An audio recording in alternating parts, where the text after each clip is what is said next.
سناتا ہوں میں تم کو قصہ سہانا، کلام خدا میں یہ پائے زمانہ۔ چمکتا ہوا ایک گھرانہ یہ دیکھو، یوں حکم الہی پہ جمنا بھی سیکھو۔ ایک امر خدا پہ خلیل اب چلے ہیں، فرشتے بھی حیرانگی میں پڑے ہیں۔ خلیل خدا نے نہ مڑ کے یہ دیکھا، یوں بیگم کو بیٹے کو تنہا ہے چھوڑا۔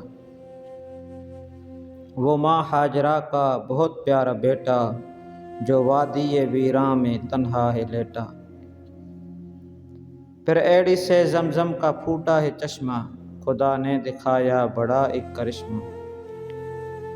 سناتا ہوں میں تم کو قصہ سہانا، کلام خدا میں یہ پائے زمانہ۔ بڑے ناز سے جس کو پالا گیا تھا، خدا کے حوالے جسے کر دیا تھا۔ کہا باپ نے بیٹے سے دیکھتا ہوں، میں قربان تیری یہ جاں کر رہا ہوں۔ سنا بیٹے نے خواب فوراً سے بولا، کہا ابو کر دیجئے جلد پورا۔ میں تیار ہوں پیارے حکم خدا پر، میں قربان پیارے حکم خدا پر۔